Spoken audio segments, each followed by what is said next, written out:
दोस्तों नमस्ते। सोनिया गांधी ने रायपुर के अधिवेशन में अपने राजकीय संन्यास की घोषणा कर दी है।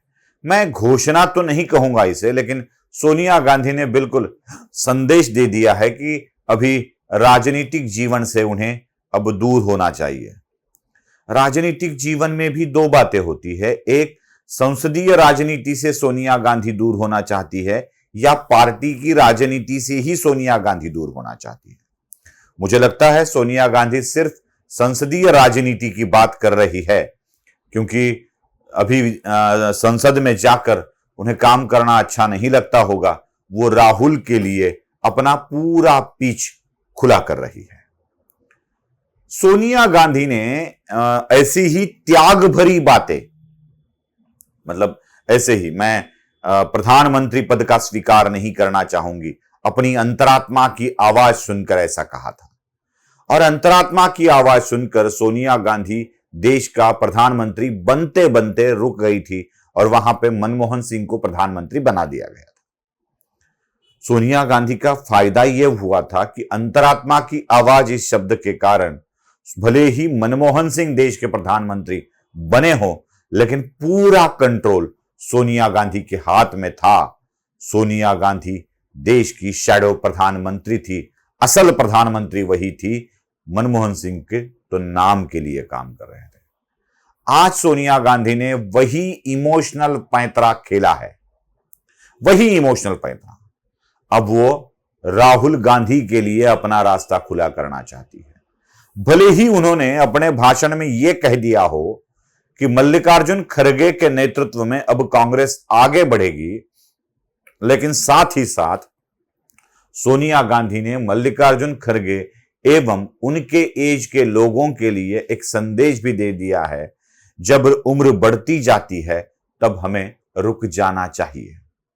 मतलब राहुल गांधी अभी उसी बढ़ती उम्र के साथ 55 के हो गए हैं। भले दिल बचपन का हो, लेकिन वो 55 के होने जा रहे हैं। जब तक वो 85 के हो तब तक तो कम से कम उनके पास कांग्रेस की कमान रहे। यही सूचना सोनिया गांधी शायद अपने ही पार्टी के बड़े बड़े बुजुर्ग नेताओं को देना चाहती है। सोनिया गांधी भले ही अपने निवृत्ति के संकेत, भले ही अपने राजकीय संन्यास के संकेत दे रही हो, लेकिन इसके पीछे कई बातें अपने को देखने को मिलती है। कई बातें। एक तो राहुल गांधी का जो परंपरागत संसदीय चुनाव क्षेत्र था अमेठी, उसमें राहुल गांधी परास्त हो चुके हैं।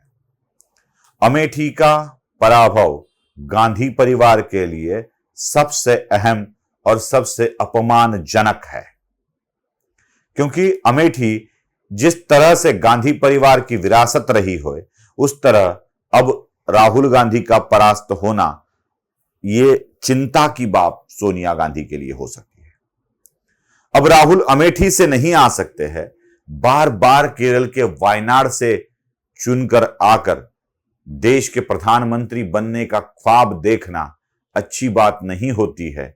इसलिए सोनिया गांधी शायद अपनी रायबरेली की सीट, जो खुद वहां से चुनकर आती है, वो सीट शायद राहुल को देना चाहती है, जहां से राहुल चुनकर आए और फिर से एक बार देश का प्रधानमंत्री बनने का ख्वाब देख सके। लेकिन अगर समझो राहुल रायबरेली से चुनकर भी आते हैं, तो रायबरेली के साथ राहुल को देश का प्रधानमंत्री बनने के लिए और 249 से भी ज्यादा सीटें चुनकर लानी होगी, जो राहुल के बस की बात है क्या? यही एक सवाल है। अमेठी को अब गंवा दिया है, हमने पूरी तरह से गंवा दिया है, इसकी भनक शायद सोनिया गांधी को लग गई है। और इसीलिए सोनिया गांधी अब खुद को संसदीय राजनीति से दूर कर कर राहुल को एक सुरक्षित सीट देना चाहती है। अगर ऐसा नहीं है तो शायद वो प्रियंका को सामने लाना चाहती है। अभी राहुल का चेहरा नहीं चल रहा है, तो प्रियंका को सामने लाकर देखे, क्या प्रियंका के साथ लोग खड़े हो सकते हैं? मोदी जिस तरह से अपने सरकार में बैठे 75 कंप्लीट किए लोगों को बाजू में कर रहे हैं, उस तरह से अब कांग्रेस में भी शायद निवृत्ति की लहर आ सकती है, राजकीय संन्यास की लहर आ सकती है।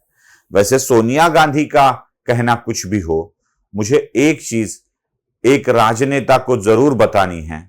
दोस्तों, याद है आपको, भारतीय जनता पार्टी के वरिष्ठतम नेता लालकृष्ण आडवाणी अब राजनीति से दूर है। मुरली मनोहर जोशी अब राजनीति से दूर है।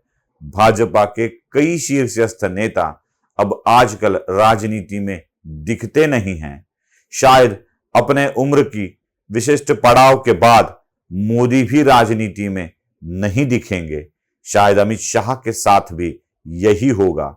सोनिया गांधी भी राजनीति से संन्यास लेने की बात कर रही है, लेकिन हमारे महाराष्ट्र के एक नेता शरद पवार राजनीति से दूर होने का नाम ही नहीं ले रहे हैं। 55 के राहुल को राजनीति से संन्यास लेने की बात मन में आ सकती है, लेकिन 85 के शरद पवार आज भी राजनीति के मैदान में डटे हुए हैं। सोनिया गांधी को जो भली बात सूझी वो शरद पवार को कब सूझेगी, इसी का इंतजार हम कर रहे हैं। दोस्तों, आखिरी में आपसे रिक्वेस्ट है, इस चैनल को सब्सक्राइब जरूर कीजिएगा, क्योंकि आपका सब्सक्रिप्शन ही हमारा सबसे बड़ा बल है। लाइक कीजिए, शेयर कीजिए, बेल आइकन को दबाना मत भूलिए। नमस्ते।